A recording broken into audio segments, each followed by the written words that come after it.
قال رسول الله صلى الله عليه وسلم ما قرأت هذه الآية في دار إلا احتجرها الشيطان 30 يوما। যদি কোনো ঘরের মধ্যে বাড়ির মধ্যে আয়াতুল কুরসিকে পাঠ করা হয়, আয়াতুল কুরসি পাঠ করার পর থেকে 30 দিন পর্যন্ত ওই ঘরের মধ্যে কোনো শয়তান আসর করতে পারে না। শয়তান ওই ঘরের মধ্যে প্রবেশ করার সমর্থ শক্তি তার থাকে না। সুবহানাল্লাহ।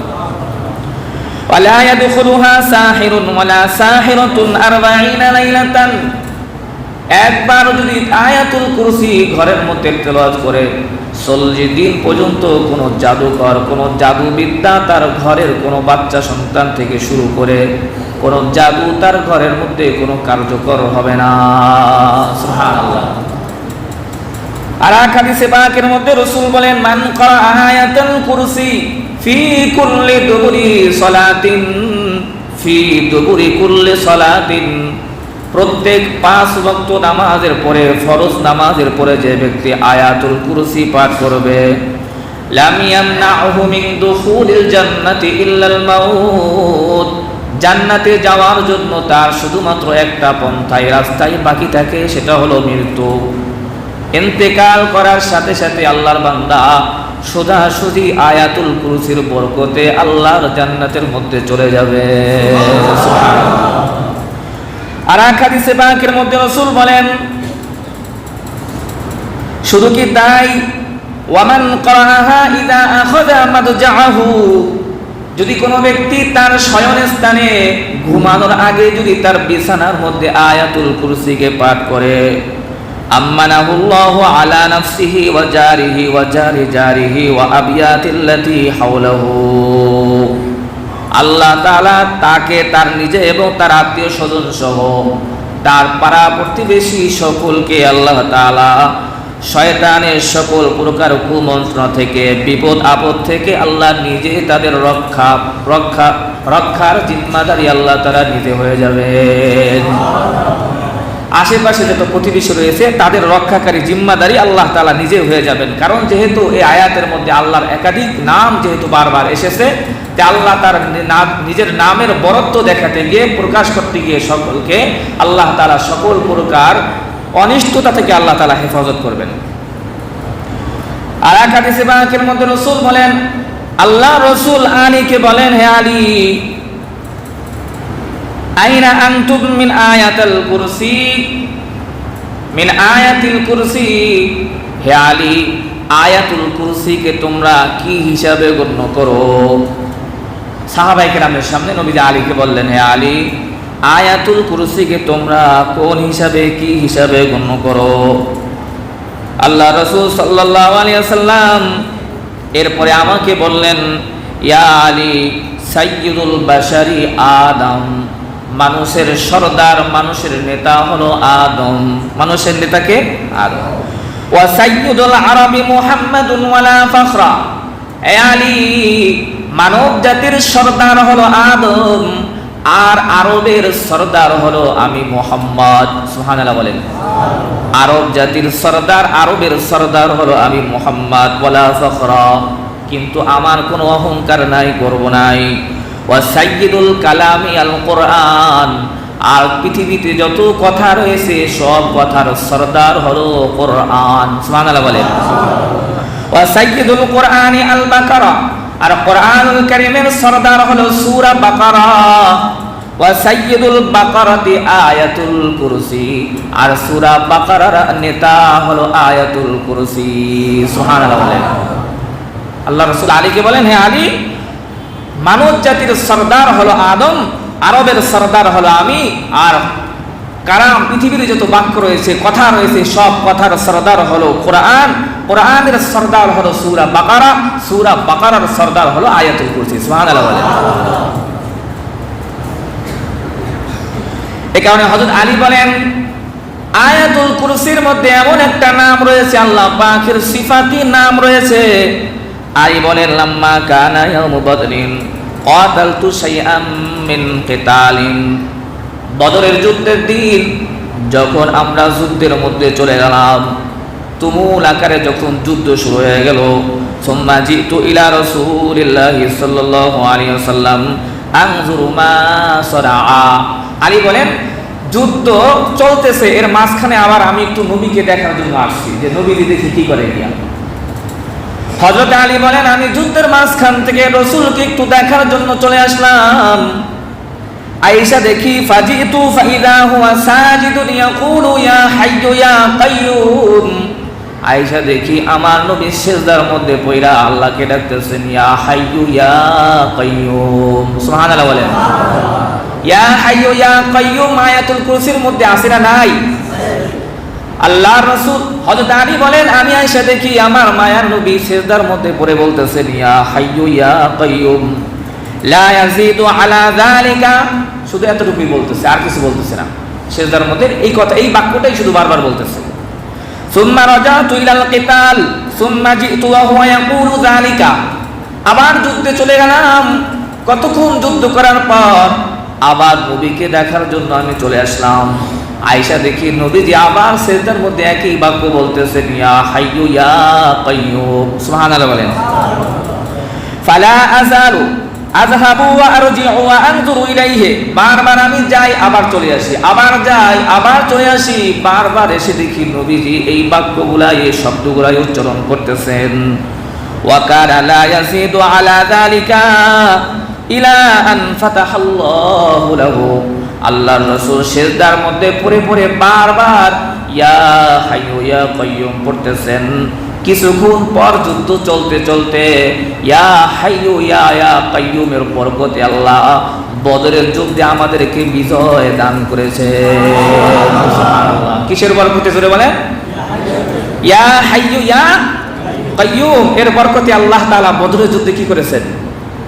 সাহাবায়ে কেরামদেরকে বিজয় দান করেছেন। নবীজি আরো দোয়া করেছেন আল্লাহুম্মা ইন শি'তা লাম তু'বাদ হাযিহিল ইসাবা লাম তু'বাদ ফিল আরদি আবাদা। বুখারীর মধ্যে আছে আল্লাহ তুমি যদি এই সামান্য কয়েকটা কিছু মানুষকে নিয়া, ক্ষুধার্ত মানুষকে নিয়া আমি ইসলামের বিজয় পতাকা উড্ডয়ন করার জন্য আসছি, দেখো না এর পক্ষান্তরে আমাদের বিপরীতে তারা বিশাল বড় অস্ত্রের ঝনঝনানি দিয়ে, বিশাল বড় অস্ত্রের মহড়া নিয়ে তারা বিপুল পরিমাণ অর্থ সম্পদ নিয়ে ইসলামকে মিটিয়ে দেওয়ার জন্য আসছে। আর আমি আমার দীর্ঘদিনের মেহনতে মাত্র 313 জন সাহাবায়ে কেরাম নিয়ে ছোট্ট দল নিয়ে আসছি। আল্লাহুম্মা ইন তুহলিক হাযিহিল ইসাবা লাম তু'বাদ ফিল আরদি আবাদা। তুমি যদি এই ছোট্ট দলকে ধ্বংস করে দাও তাহলে মালিক জেনে রাখো কিয়ামত পর্যন্ত তোমার ইবাদত করার জন্য পৃথিবীতে আর মানুষ থাকবে না। ইসলাম এখানেই মিশে যাবে, ইসলামের নাম নিশান এখানেই মিটে যাবে, আর কিয়ামত পর্যন্ত তোমাকে লা ইলাহা ইল্লাল্লাহর মতো মানুষ তুমি কিন্তু পাইবা না। আল্লাহর রাসূল এভাবে দোয়া করতেছেন আল্লাহর কাছে, মনে হয় যেন বিজয় আল্লাহর কাছ থেকে টাইনা নিয়ে আসতেছেন। আল্লাহ তাআলা রাসূলের ইয়া হাইয়ু ইয়া কাইয়ুমের বরকতে বদরের ময়দানে সাহাবায়ে কেরামদেরকে বিজয়ের পতাকা দান করেছেন। সুবহানাল্লাহ। সবাই দোয়া করবেন তো, বলি ইয়া হাইয়ু ইয়া কাইয়ুম ইয়া হাইয়ু ইয়া কাইয়ুম বিরহমাতিকা নাস্তাগীস আসলিহ লানা শানানা কুল্লাহ ওয়া লা তাকিলনা ইলা আনফুসিনা ওয়া তারফাতা আয়ুনিন।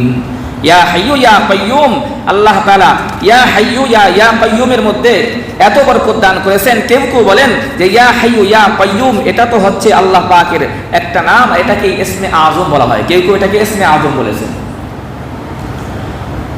তাফসীরে কুরতুবীর মধ্যে আল্লামা ইমাম কুরতুবী রাহমাতুল্লাহি আলাইহি বলেন ইন্না ঈসা ইবনে মারইয়াম কানা ইযা আরাদা আইয়ুহইয়াল মাউতা ইয়াদউ বিহাযা দুআ। হযরত ঈসা আলাইহিস সালামকে আল্লাহ তাআলা কয়েকটা মুআজিজা দান করেছেন। সেই মুআজিজাগুলো কি? উবরিউল আকমাহা ওয়াল আবরাসা ওয়া উহয়িল মাউতা বিইজনিল্লাহ। কুষ্ঠ রোগীকে তিনি হাত বুলায় দিলে কুষ্ঠ রোগী সুস্থ হয়ে যেত। সুবহানাল্লাহ। এবং কি মরা মানুষ মারা গেছে, এই মরা মানুষকে যদি বলতেন যে কুম বিইজনিল্লাহ, আল্লাহর আদেশে তুমি দাঁড়ায় যাও, মৃত্যু মানুষ জীবিত হয়ে যেত। সুবহানাল্লাহ।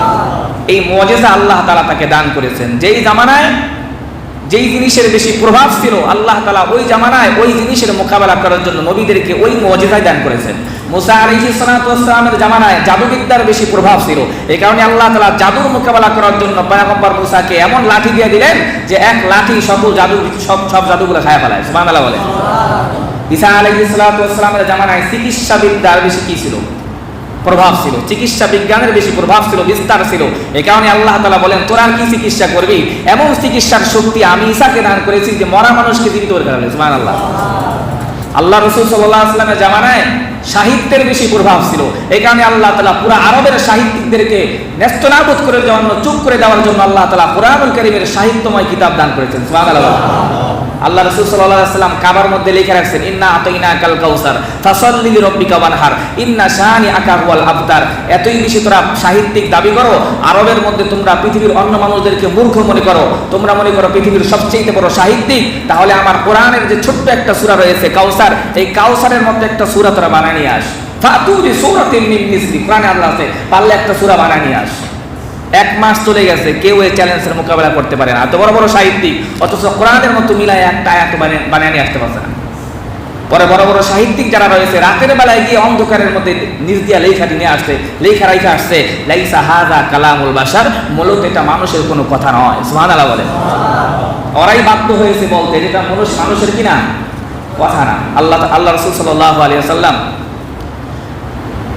যাই হোক অন্যদিকে যাব না, একটা কাফের বানানি আসছে, আল হাক্কাতু মাল হাক্কা ওয়া মা আদরাকা মাল হাক্কা, কাযযাবাত সামুদ ওয়া আল কারিআতু মাল কারিআ ওয়া মা আদরাকা মাল কারিআ ইয়াওমা ইয়াকুলুন নাসু কাল ফারাশিল মাবসুস। এক সাহিত্যিক ছিল কাফের, এই আয়াতের সাথে বানায় নিয়ে আসছে আল ফিলু মাল ফিল ওয়া মা আদরাকা মাল ফিল লাহু খুরতুমুন তাওয়িল।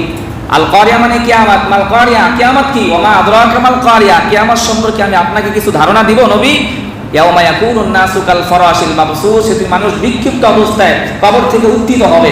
এই সম্পর্কে, কিয়ামত সম্পর্কে বলতেছে আল্লাহর রাসূল সূরার মধ্যে। আরে কাফের অনেকদিন চেষ্টা করে আয়াতের সাথে বানায় নিয়ে আসছে আল ফিল, হাতি, মাল ফিল, হাতি কি, ওয়া মা আদরাকা মাল ফিল, হাতি সম্পর্কে তোমাদেরকে কিছু ধারণা দিব। লাহু খুরতুমুন তাওয়িল, কয় তার একটা লম্বা সুর আছে। কোথায় আল কারিয়া, কোথায় হাতি? হাতির যে লম্বা সুর আছে এটা কে না জানে বলেন? সবাই জানে না। কিন্তু কিয়ামত সম্পর্কে তখন কেউ জানতো? তখন যাদের সামনে এগুলো প্রকাশ করেছে ওই সমস্ত সাহিত্যিকরাই, কাফেররাই তাদের বিরোধিতা করেছে আর হাসির পাত্র বানায় আছে। বেটা মুহাম্মদ বলতেছে কিয়ামতের কথা, তুই বলতেছিস হাতির কথা। হাতির যে সুর আছে লম্বা, এটা তো আমরা সবাই জানি, এটা আবার বলার কি আছে?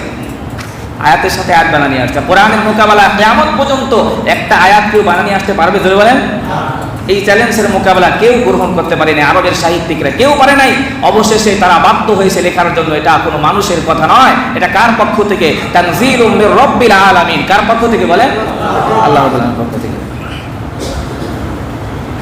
এখানে ঈসা আলাইহিস সালাতু ওয়াস সালাম মৃত মানুষকে জীবিত করতে পারেন। এই আল্লাহ তাআলা এই সিফাত, এই মুআজিজা তাকে দান করেছিলেন। কিভাবে জীবিত করতেন তাফসীরে কুরতুবীর মধ্যে আছে।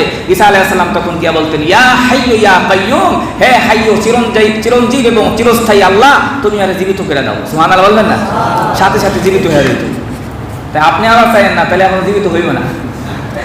ইয়া হাইয়্যু ইয়া, এটা তো আল্লাহ তাআলা বিশেষ মুআজিজা ঈসা আলাইহিস সালামকে দান করেছেন। ইয়া হাইয়্যু ইয়া কাইয়্যুম। কেউ কেউ বলেন পয়গম্বর সুলাইমান আলাইহিস সালাতু ওয়াস সালামের জামানায় রানী বিলকিস, নাম শুনছেন? বিস্তারিত তাফসীর বলবো না, শুধু ধারণা দিয়ে যাই। ওই রানী বিলকিস পয়গম্বর ইউসুফের জামানায় সূর্যের পূজা করে। আল্লাহ তাআলা হুদহুদ পাখির মাধ্যমে পয়গম্বর ঈসাকে এই বিষয় অবগতি করেছেন। পয়গম্বর ঈসা চিঠি লেখা হুদহুদ পাখির কাছে দিয়ে গেছে, যা এই চিঠিটা তুমি নিয়ে ফালায় রাখবা। চিঠির মধ্যে লেখছে তাড়াতাড়ি, ইন্নাহু মিন সুলাইমানা ওয়া ইন্নাহু বিসমিল্লাহির রহমানির রহিম, আল্লাহ তাআলু আলাইয়া ওয়াতুনি মুসলিমিন। নেতামি করার টাইম নাই। শুনছি তুমি নাকি ওখানে বসে সূর্যের পূজা করো। আমার মসনদে বসে আল্লাহ আমাকে পুরা দুনিয়ার রাজত্ব দান করেছেন। অতি তাড়াতাড়ি স্যালেন্ডার করে তুমি তাড়াতাড়ি আমার কাছে এসে পড়ো। পয়গম্বর সুলাইমানের পক্ষ থেকে আল্লাহর নামে চিঠি পাঠাইলাম। সুবহানাল্লাহ বলবেন না? চিঠি পাঠায় তখন সে, যাই হোক বিস্তারিত ওদিকে যাব না, অনেক কৌশল অবলম্বন করছে। পরিশেষে আল্লাহ তাআলা এই হুদহুদ পাখি চলে আসছে, চিঠির উত্তর লিখে দিয়েছে। তার মানে সে চিন্তা করছে যে পয়গম্বর সুলাইমান মনে হয় আমার কাছ থেকে কোনো ট্যাক্স পাইতেছে। তাই বলেন নবীরা কি ট্যাক্স চায়? তাই উনি মনে করছে মনে হয় ট্যাক্স ম্যাক্স কোনো কিছু চাইতেছে। বিশাল বড় বড় ঘোড়া, এবারে স্বর্ণ অলঙ্কার এগুলো পাঠিয়ে দিয়েছে। পয়গম্বর সুলাইমান তো এই খবর পাওয়া গেছে যে ওই নাই আইসা স্যালেন্ডার না করে আমার সান্ত্বনা দেওয়ার জন্য কি পাঠাইতেছে? ঘুষ পাঠাইতেছে। ঘুষ কি? ঘুষ পাঠাইতেছে। পয়গম্বর সুলাইমান এখন বলতেছে, এই আমার সভাসদদের মধ্যে কে আছো? এর এই সমস্ত জিনিস আমার কাছে আসার আগ পর্যন্ত ওকে ধইরা সিংহাসন সহ আমার কাছে নিয়ে আসবা। কে আছে? قال عفريت من الجن انا آتيك به قبل ان تقوم من مقامك। কোরআনুল কারীমের সূরা নামলের মধ্যে আল্লাহ বলেন ইফরিত নামক এক জিন। এ দ্বারা বলতেছে পয়গম্বর বেশি সময় আমাকে দেওয়া লাগবে না, ঘড়ি ধরে শুধুমাত্র আপনি বসা থেকে দাঁড়াইবেন, এতটুকু সময়ের মধ্যে দেখবেন ওর সিংহাসন ধরে আপনার কাছে নিয়ে আসুন। সুবহানাল্লাহ। قال عفريت من الجن أنا آتيك به قبل أن تقوم من مقامك وإني عليه لقوي أمين। জিন বলতেছে পয়গম্বর আল্লাহ আমার এমন শক্তি দান করেছেন, আমি বিশ্বস্ততার সাথে অল্প সময়ের মধ্যে এটা ধরে আপনার কাছে নিয়ে আসতে পারবো। পয়গম্বর সুলাইমান বলেন না, আরো তাড়াতাড়ি লাগবে, এই দেরি হয়ে যায়, দাঁড়ানো থেকে বসা নেই, কি এত দেরি? আল্লাহ আমার এই যে রাজত্ব দান করেছেন, আমি তাড়াতাড়ি আরো তাড়াতাড়ি দেখতে চাই। قال الذي عنده علم من الكتاب أنا آتيك به قبل أن يرتد إليك طرفك। 19 নম্বর পারার 19 নম্বর পৃষ্ঠা। قال الذي عنده علم من الكتاب أنا آتيك به قبل أن يرتد إليك طرفك।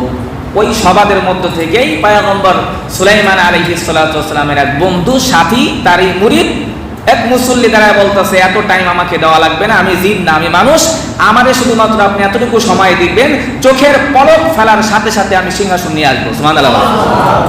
পয়গম্বর সুলাইমানকে ঠিক আছে নিয়ে আসো, শুধুমাত্র নিজ দিকে উপর দিকে তাকাইবেন, তাকানোর পর নিজ দিকে তাকায় দেখবেন সিংহাসন সামনে আছে। কোরআন বলতেছে, কোরআনের কথা কি সত্য না মিথ্যা জোর বলেন?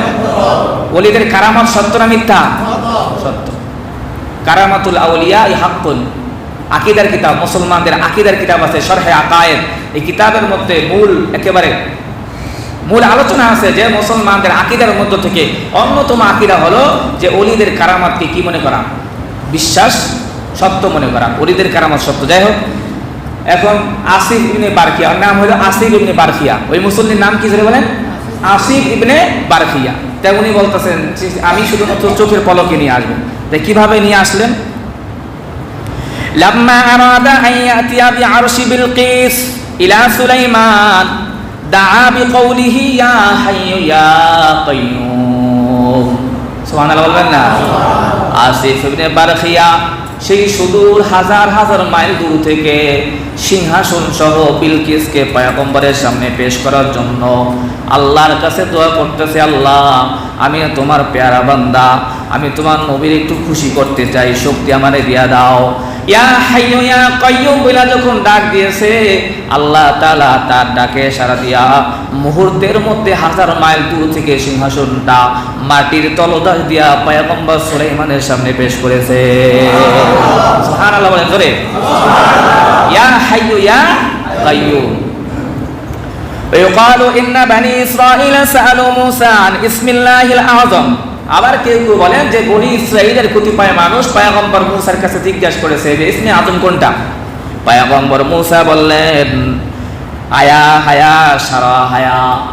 আয়া হায়া সারা, এটা হচ্ছে আপনার হিব্রু ভাষা। পয়গম্বর সুলাইমানের ভাষা কি ছিল? হিব্রু ভাষা। এই হিব্রু ভাষায় যেরকম কথার কথা পয়গম্বর মুসা আলাইহিস সালামকে আল্লাহ বলেছে নাবি বাকু বাখা মাখুখান ইয়া খাইফুলাখা মাখুখান দাজাসমুহুম, এর কিছুই বলতে নেই, শুধু খা খা শুনতে পাইছেন। কিন্তু এটাকে যখন আরবি ভাষায় ট্রান্সলেট করি তখন তরজমা হয় যে নাবিয়্যুম মিন কুরবিকা মিন আখিকা, যে অতি সত্বর আপনার বংশের মধ্য থেকেই, আপনার বংশের মধ্য থেকেই অতি সত্বর আপনার নিকটবর্তী একজন নবী আসবেন, যেই নবী আপনার তাওরাতের সত্যায়ন করবেন। সুবহানাল্লাহ। আরবিতে এটাকে সহজ হয়ে গেছে, কিন্তু আপনি ওই ভাষায় কিন্তু কিছুই বুঝতেছেন না। তাই ওই আল্লাহ তাআলা তখন পয়গম্বর মুসা তাদেরকে বললেন তাই ইসমে আযম কি জানো? আয়া হায়া সারা হায়া। তার মানে কি? এটার অর্থ হলো ইয়া হাইয়ু ইয়া কাইয়ুম, ইয়া হাইয়ু ইয়া কাইয়ুম। তাহলে বোঝা গেল ইসমে আযম কি? জোরে বলেন ইয়া হাইয়ু ইয়া কাইয়ুম। যাই হোক, পয়গম্বর মুসা আলাইহিস সালাতু ওয়াস সালামের জামানায়ও ইসমে আযম হিসাবে এটাকে গণ্য করা হতো। আল্লাহ তাআলা আয়াতুল কুরসির মধ্যে অনেকগুলা নাম আল্লাহ পাকের রয়েছে। ওয়া হুয়াস সামি আলিয়ুল আযীম, আল্লাহু লা ইলাহা ইল্লাহু আল হাইয়ুল কাইয়ুম। চিরস্থায়ী এবং কি চিরঞ্জীব সত্তাকে একমাত্র আল্লাহ তাআলা। এই আয়াতুল কুরসি এটা শয়তান বিতাড়িত করার দোয়া। শয়তান বিতাড়িত করার দোয়াও এই আয়াতুল কুরসি। বুখারীর মধ্যে আসছে, আবু হুরায়রা থেকে বর্ণিত। এই হাদিসটা আত-তারগীব ওয়াত তারহিবের মধ্যেও আসছে, এছাড়াও অনেক কিতাবের মধ্যে আছে, বুখারী শরীফের মধ্যে আসছে, তাফসীরে কুরতুবীর মধ্যে হাদিসের পূর্ণাঙ্গ অংশটা নাই, কিছু অংশ দেওয়া হয়েছে, তারপর আমি সাইডে লিখে নিয়ে আসছি। যাই হোক, আবু হুরায়রা থেকে বর্ণিত, তিনি বলেন ওয়াক্কালানি রাসূলুল্লাহ সাল্লাল্লাহু আলাইহি ওয়াসাল্লাম। ওয়াক্কালানি কিতাবের মধ্যে আসলে লেখা ঠিক না, আদবের খেলাফ, কারণ ওনারা যে তাফসীর লিখছেন আমি হাত দিলে আবার মনে করি আপনি বেশি বুঝেন, এটা আসলে আদবের খেলাফ। কিন্তু এখন এই বড় কিতাব আপনি কোথায় পাবেন, আপনাদেরকে কিভাবে শোনাম, এখানে সাইডে লিখে নিয়ে আসছি। যাই হোক, আন আবি হুরায়রা রাদিয়াল্লাহু তাআলা قال ওয়াক্কালানি রাসূলুল্লাহ সাল্লাল্লাহু আলাইহি ওয়াসাল্লাম বিহিফজি যাকাতি রমাদান। আবু হুরায়রা বলেন আল্লাহর রাসূল আমাকে যাকাতের মালের প্রহরীর দায়িত্ব, দেখাশোনার দায়িত্ব আমাকে দিয়েছে। যাকাতের মাল এখন তো আর ইসলামিক রাষ্ট্র না, আপনারা হুজুরের হাতে দিয়ে দেন, হুজুরা মাদ্রাসায় দিয়ে দেয়। তা ওই সময় মসজিদের পাশে মনে করেন জমা করা হইতো যাকাতের মাল, দেখাশোনার জন্য লোক নিয়োগ করা হইতো। তা যাকাতের মাল দেখাশোনার জন্য আবু হুরায়রাকে আল্লাহ রাসূল নিযুক্ত করেছেন। আবু হুরায়রা বলেন বাস আমি রাত্রেবেলায় দেখাশোনা করতেছি। ফাআদানি আতিন, কোন এক জায়গা থেকে এক ব্যক্তি আসছে, মাশাআল্লাহ, আয়েশা ইয়াহসু মিনাত তাআম, কোনো কথাবার্তা না বইলা মনে করছে আমি মনে হয় ঘুমাইতেছি, আমি মনে হয় দেখি না, যাকাতের মাল থেকে ইসলাম দেখি গাঁটটি করে নিতেছে, ভাগতেছে নি, আমার চোর আইছে, চোর কি আসছে বলেন না, কি আসছে, চোর আসছে। ফাআখাযতুহু, আবু হুরায়রা বলেন দৌড়ে গিয়ে ধরলাম, তারা নিচ থেকে দৌড়ে গিয়ে ধরলাম চোরকে। ফাকুলতু, বললাম লা আরফা আন্নাকা ইলা রাসূলিল্লাহি সাল্লাল্লাহু আলাইহি ওয়াসাল্লাম, তোর কত বড় সাহস, যাকাতের মাল নবীজি দেখার দায়িত্ব আমাকে দিয়েছে, আর তুমি এটা চুরি করতেছো, আমাকে এটা বইলা নিয়ে যাচ্ছ, তোরে ধইরা নবীজির কাছে নিয়ে যাও। এখন সে চোর কি বলতেছে দেখেন, ইন্নী মুহতাজুন ওয়া আলাইয়া আয়ালুন ওয়া লিয়া হাজাতুন শাদীদাতুন। চোর এখন কাঁদে দিয়ে বলতেছে আমার বাড়িতে কতগুলা আত্মীয় স্বজন আছে, আমার পরিবার রয়েছে, সব ক্ষুধার্ত অবস্থায় রয়েছে, আমার খুব প্রয়োজন, আমার টাকা পয়সা কিছু নেই, ভাই আমার আজকের মতো তুমি ছাইড়া দাও, আমার পরিবার পরিজন না খায় আমার, তুমি যদি আমার রাইখা দাও। আবু হুরায়রা বলেন তার এই সমস্ত উন্নয়ন শুনে আমার মায়া লেগে গেছে। ফাখাল্লাইতু আনহু, রাস্তা ছেড়ে দিয়েছি, আচ্ছা ঠিক আছে আর আসবি না সামনে। ফাখাল্লাইতু আনহু, ফাসবাহতু, সকাল হইল। ফাকালান নবী সাল্লাল্লাহু আলাইহি ওয়াসাল্লাম, নবীজির কাছে গেলাম, নবীজি আমাকে দেখে বলতেছেন ইয়া আবা হুরায়রা মা ফাআলা আসিরুকাল বারিহা, রাতের বেলায় তুমি যে একটা বন্দী আটক করেছিলা, তোমার সেই বন্দীর কি অবস্থা? নবীজি রাতের বেলায় যে একটা বন্দী ধরছিলা, এই বন্দীর কি অবস্থা? আবু হুরায়রা সুবহানাল্লাহ বলেন। قلت يا رسول الله شكا حاجة شديدة وعيالا, আমি তারে ধরেছিলাম কিন্তু সে আমার কাছে শিকায়াত করলো, অভিযোগ করলো, অনুনয় বিনয় করলো, সে অত্যন্ত দারিদ্র, তার পরিবার না খায় আছে। ফারহিমতুহু, তাই আমি দয়া কইরা ফাখাল্লাইতু সাবিলাহু, ছাইরা দিছি তারে। আল্লাহ রাসূল কয় আমা ইন্নাহু কদ কাযাবা, না তো মিথ্যা কথা বলছে। আমা ইন্নাহু কদ কাযাবাকা, হে আবু হুরায়রা ও তো আসলে সত্যি কথা বলে নাই, তোমার সাথে কি কথা বলছে? ওয়া সায়াউদু, আবার দেখবা আসবে, আজকে যাও দেখবা আজকে আসবে। ফাআরাফতু আন্নাহু সায়াউদু লিকাউলি রাসূলিল্লাহ, আবু হুরায়রা কয় নবীজির কথা কি মিথ্যা নাকি? আবু হুরায়রা কয় আমার দৃঢ় বিশ্বাস, নবীজি যেহেতু বলছে এই সূরা আজকে আসবে, তাই আমিও বসে দেখলাম উৎপাইতা, সত্যি সত্যি দেখলাম আবার চোরটা আসছে। আয়েশা ফাজাআলা ইয়াহসু মিনাত তাআম, আবার খাবার নিতেছে, মানে যাকাতের মালগুলা নিয়ে ভাগতেছে। ফাআখাযতুহু ফাকুলতু লা আরফা আন্নাকা ইলা রাসূলিল্লাহি সাল্লাল্লাহু আলাইহি ওয়াসাল্লাম, আবার তাকে গিয়ে ধরলাম, ধইরা বললাম আজকে কোনো মাফ নাই, তোর আজকে নবীজির কাছে নিয়ে যাও, নবীজি বলছে তুই নাকি আজকে আসবে, সত্যি তো আসছিস, নবীজির কাছে নিয়ে যাও। কাই ফারাসাতুহু ফাজাআ ইয়াহসু মিনাত তাআম, যাই হোক একদিন দুই দিন, দ্বিতীয় দিনও যখন আবার ওজন পেশ করেছে, দ্বিতীয় দিন আবু হুরায়রা দয়া করে মায়া করে ছেড়ে দিয়েছে। দ্বিতীয় দিনের পরে আল্লাহ রাসূল আবার বলছে আবু হুরায়রা কি অবস্থা, রাতের বন্দিরে কি? আল্লাহ কয় ইয়া রাসূলুল্লাহ যেভাবে কান্নাকাটি শুরু করছে মায়া লেগে গেছে, আজকেও ছেড়ে দিছি। আল্লাহ রাসূল কয় আবারও দেখবা আসবো, এই চোর আবারও আসবে। সত্যি সত্যি আবার পরের দিনও আসছে। আয়েশা ইয়াহসু মিনাত তাআম, খাবার নিতেছে, আবু হুরায়রা কয় দূর থেকে গিয়ে দৌড়ে ধরলাম। এবার বললাম ফাআখাযতুহু ফাকুলতু লা আরফা আন্নাকা ইলা রাসূলিল্লাহি সাল্লাল্লাহু আলাইহি ওয়াসাল্লাম, আজকে তোমার কোনো ছাড় নাই, একদিন দুই দিন, তৃতীয় দিন তুমি আবার ওয়াদা কইরা ওয়াদা বর খেলাফ করে আবার আসছো, রসুল বলেছে আবারও আসবে, সত্যি আসছো, আজকে তোমার ধৈরা নবীদের কাছে যাবি নিয়ে আইসারুন। এবার শয়তান দেখতেছে কোনোভাবে কোনোভাবে চোর দেখতেছে আর ছোটার কোনো কায়দা নাই। এবার বলতেছে দানি ওয়াল্লিমুকা কালিমাতিন ইয়ানফাউকাল্লাহু বিহা, আরে তুমি যদি আমারে ছাইড়া দাও আমি এর বিনিময়ে তোমার এমন একটা বাক্য শিখামো, এমন কিছু বাক্য তোমারে শিক্ষা দেবো যেই বাক্যগুলা তোমার জন্য অনেক উপকার হবে আল্লাহর পক্ষ থেকে। এই বাক্যের মাধ্যমে তুমি অনেক বিশাল বড় জিনিস তুমি অর্জন করতে পারবা, অনেক উপকার হাসিল করতে পারবা, এমন বাক্য তোমারে শেখামো। ফাকুলতু মা হুয়া, তখন আমি বললাম সেই বাক্য কি? তাই বাক্যগুলো আমার শিখা দিল। কি বাক্য? সেই বাক্য হলো আল্লাহু লা ইলাহা ইল্লা হুয়াল হাইয়ুল কাইয়্যুম। দেখেন শয়তানি আয়াতুল কুরসি পারে কিন্তু মুসলমানরা পারে না। আজিব, শয়তান আয়াতুল কুরসি পারে, মুসলমানরা কি পারে না? পারে না। শয়তান আয়াতুল কুরসি পড়তেছে আল্লাহু লা ইলাহা ইল্লা হুয়াল হাইয়ুল কাইয়্যুম লা তাখুযুহু সিনাতু ওয়া লা নাওম ইলা আখির আয়াত, পুরো শেষ পড়ছে। পড়ার পরে আবু হুরায়রা কয় আর কি লাভ হবে আমাকে একটু বল। এবার শয়তান বলতেছেন লা ইয়াজালা আলাইকা মিনাল্লাহি হাফিজুন ওয়া লা ইয়াকরাবাকা শাইতানুন হাত্তা তুসবিহা। আবু হুরায়রা তুমি যদি প্রতিদিন রাত্রে এই আয়াতটা তেলাওয়াত করো, পাঠ করো, তাহলে রাত্র পুরা পার হওয়া পর্যন্ত, সকাল পর্যন্ত কোনো শয়তান, কোনো চোর তোমার কাছে আসতে পারবে না। সুবহানাল্লাহ। এটা যদি পাঠ করো তাহলে আর চোরের জানাজানি থেকে বাইসে যাইবা। এটা পাঠ কইরা রাত্রেবেলা থাকবা, তাহলে দেখবা আর চোর এই জাকাতের মাল নিতে আসতে পারবে না। শিখাই দিছে আবু হুরায়রাকে দোয়া, মন্ত্র শিখাই দিছে। যখন সকাল হয়েছে নবীদের কাছে গেছে, ছাইড়া দিছে, কারণ সাহাবায়ে কিরাম তো এমন ছিলেন ওয়া কানা আহরাসা শাইইন আলাল খাইর। সাহাবায়ে কিরাম তো ভালো কোনো জিনিস পাইলে ওটাকে নেওয়ার জন্য খুব আগ্রহী ছিল। তাই ভালো কোনো জিনিস পাইছে কয় শয়তান যা ছাইড়া দিলাম আজকে চোর তোরে, তারপর তো ভালো একটা কিছু খেতে পারলাম, শিখতে পারলাম, ছাইড়া দিছে। আল্লাহ রাসূল যখন সকাল হয়েছে, এবার আল্লাহ রাসূল সাল্লাল্লাহু আলাইহি ওয়াসাল্লাম আবার জিগায়, আবু হুরায়রাকে জিগায়, এ আবু হুরায়রা কি অবস্থা? মা ফাআলা আসিরুকাল বারিহা, রাতের বেলা তোমার সেই বন্দির কি অবস্থা? আবু হুরায়রা বলেন ওগো নবী, কয় সে আমারে বলছে, কয় সে আমাকে বলছে, কয় আন্নাহু ইউআল্লিমুনি কালিমাতিন ইয়ানফাউনি আল্লাহু বিহা ফাখাল্লাইতু সাবিলাহু। কয় সে আমাকে বলছে আমারে নাই এমন কিছু উপকার বাক্য আমাকে শিক্ষা দিবে, যেই বাক্যগুলা পড়লে আমি চোরের হাত থেকে, বিপদ আপদ থেকে আমি রক্ষা পাইব, শয়তানের হাত থেকে রক্ষা পাইব। তাই ওই বাক্যগুলা তার কাছ থেকে শিক্ষা, বাক্যের বিনিময়ে আজকেও আমি তারে ছেড়ে দিছি। আল্লাহ রাসূল কয় ঠিক আছে, ওই বাক্যগুলা দিয়ে আমারে বলো তো দেখি কি। এবার আবু হুরায়রা কয় আল্লাহু লা ইলাহা ইল্লা হুয়াল হাইয়ুল কাইয়্যুম লা তাখুযুহু সিনাতু ওয়া লা নাওম, পুরা আয়াতুল কুরসি পাঠ করলেন।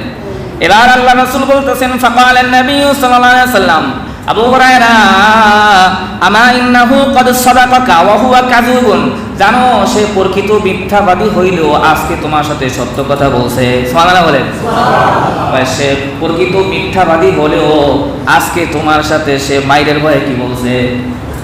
সত্য কথা কি আসছে বলছে। সত্য কথা যদি চোর ধরা খায়, সহজে কি সত্য কথা পায় নাকি? কয়েকটা দেওয়ার পরে তখন নাকি করে স্বীকার করে। এই কারণে তো রিমান্ডের মারি কি কারণে দেওয়া হয়?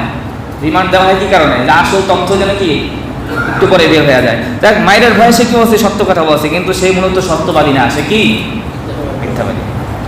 তাআলামু মান তুখাতিবু মুনযু সালাসি লায়ালিন ইয়া আবা হুরায়রা। আবু নবীজি বলতেছে আবু হুরায়রা সে যদিও মিথ্যাবাদী, তোমার সাথে আজকে সত্য বলেছে, তুমি কি জানো এই 3 রাত্র পর্যন্ত তুমি কার সাথে কথাবার্তা বলেছো? 3 রাত্র পর্যন্ত কে তোমাকে আইসা এরকম তোমার সাথে ছলনা করেছে, আর আজকে তোমার ভালো জিনিস শিখায়া বিদায় নিল, তুমি কি জানো 3 দিন যাবত পর্যন্ত কার সাথে তুমি আলোচনা পর্যালোচনা করেছো? ক্বালা লা, আবু হুরায়রা কার না নবী আমি তো সেটা জানি না। আল্লাহ রাসূল বলেন যাকা শাইতানুন, এটা হলো মিস্টার ইবলিস। কে? মিস্টার ইবলিস। তোমার সাথে 3 দিন পর্যন্ত ছলনা কইরা যাকাতের মাল নিছে, তুমি জানোই না এটা কেডা? জানো এটা কে? এটা ইবলিস। ইবলিস 3 দিনের মাথায় যখন শুনছে আজকে কোনো ছাড় নাই, তখন ভালো একটা বাক্য, সবচেয়ে ভালো বাক্য তোমারে শিখাই গেছে। সুবহানাল্লাহ বলেন না? এজন্য আয়াতুল কুরসির ফজিলত আছে না নাই জোরে বলেন। আয়াতুল কুরসি আমরা প্রত্যেক 5 ওয়াক্ত নামাজের পরে পড়ার কি করব? ইনশাআল্লাহ চেষ্টা করব। আল্লাহু লা ইলাহা ইল্লাহু, ওই আল্লাহ, তিনি ছাড়া কোনো কি নাই, উপাস্য নাই। আল্লাহু লা ইলাহা ইল্লাহু। একটা জিনিস মনে রাখবেন, তাফসীরে কাবীরের মধ্যে আছে আল্লাহ তাআলা এক সময় লা ইলাহা ইল্লাল্লাহ ছিলেন, কিন্তু আল্লাহ এক সময় মাবুদ ছিলেন না। মানে আল্লাহ যখন একা ছিলেন, কাউকে বানান নাই, তখন কেউ কি তার ইবাদত করছে? ইবাদত তো বলা হয় যার ইবাদত করে তাকে মাবুদ বলা হয়। তা আল্লাহ লা ইলাহা ইল্লা ছিলেন, আল্লাহ ছিলেন, কিন্তু কি ছিলেন না? মাবুদ পরবর্তীতে সৃষ্টি করার পরে কি হয়েছেন? মাবুদ হয়েছেন। আল্লাহু লা ইলাহা ইল্লাহু আল হাইয়ুল কাইয়ুম, চিরস্থায়ী এবং কি চিরঞ্জীব। আল হাইয়ুল কাইয়ুমের ব্যাখ্যা তো আমরা শুনছি, আল হাইয়ুল কাইয়ুম লা তাখুযুহু সিনাতু ওয়ালা নাওম, কোন প্রকার ঘুম এবং তন্দ্রা তাকে স্পর্শ করতে পারে না। লা তাখুযুহু সিনাতুন ওয়ালা নাওম, সিনাতুন মানে তন্দ্রা, নাওম মানে ঘুম। তাই তন্দ্রাই যারা স্পর্শ করে না তারে আবার ঘুম কিভাবে স্পর্শ করবে? তাই ঘুমের কথা তো বলা দরকার আছে না, এটা তাকিদ শুরু বলছেন, বিষয়টাকে শক্ত করার জন্য আল্লাহ তাআলা বলেন লা তাখুযুহু সিনাতুন ওয়ালা নাওম লাহু মা ফিস সামাওয়াতি ওয়া মা ফিল আরদ, আসমান জমিনে যা কিছু রয়েছে মালিকানা হোক অথবা তার ইবাদত, তার বান্দা স্বরূপ হোক, দাস স্বরূপ হোক, সব কিছুর মালিক একমাত্র আল্লাহ তাআলা। মান যাল্লাযী ইয়াশফাউ ইনদাহু ইল্লা বিইذনি, কে আছে আল্লাহর অনুমতি ছাড়া আল্লাহর কাছে সুপারিশ দায়ের করবে, সুপারিশ করবে।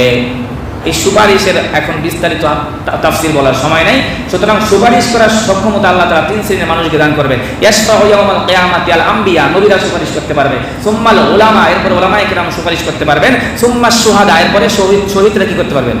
সুপারিশ করতে পারবেন। যার সুপারিশের মাসালা আপনারা সকলেই জানেন যে কিভাবে কিভাবে সুপারিশের জন্য সকল নবীদের কাছে যাবে। আদমের কাছে যাবে, আদম বলবে আমার ভুল হয়ে গেছে, আমি পারতাম না। ঈসা বলবেন আমি একটা ভুল করেছি, আমি পারতাম না। যাই হোক, বিস্তারিত এই হাদিস আপনারা বিশাল বড় হাদিস, এটা জানেন। তাই সুপারিশ একমাত্র আল্লাহ তাআলা তিন শ্রেণীর মানুষকে দান করবেন। আলেম, শহীদ এবং নবীদেরকে আল্লাহ তাআলা সুপারিশের অনুমতি আল্লাহ তাআলা দান করবেন। আল্লাহ সেটাই বলতেছেন, তার অনুমতি ব্যতীত কেউ সুপারিশ করার সামর্থ্য সেদিন অর্জন করতে পারবে না। ওয়াসিআ কুরসিয়ুহুস সামাওয়াতি ওয়াল আরদ, আল্লাহ পাকের কুরসি কত বড়? বিশাল এক ময়দানের মাঝখানে, বিশাল এক মরুভূমির মাঝখানে ছোট্ট একটা কাগজের টুকরা যদি পড়ে থাকে, সেটা যেরকম আল্লাহ পাকের কুরসির সামনে পুরো সাত আসমান সাত জমিন এরকম। সুবহানাল্লাহ বলেন। ওয়ালা ইয়াউদুহু হিফযুহুমা, এগুলো নিয়ন্ত্রণ করার ক্ষেত্রে আল্লাহর কোনো প্রকার বেগ পেতে হয় না, কষ্ট করতে হয় না। ওয়া হুয়াল আলিয়্যুল আযীম, তিনি সুউচ্চ এবং কি সুমহান। আল্লাহ তাআলা আমাদের সকলকে এই আয়াতের মধ্যে আমল করার তৌফিক দান করুন। ওয়া আখিরু দাওয়ানা আলহামদুলিল্লাহি রাব্বিল আলামিন।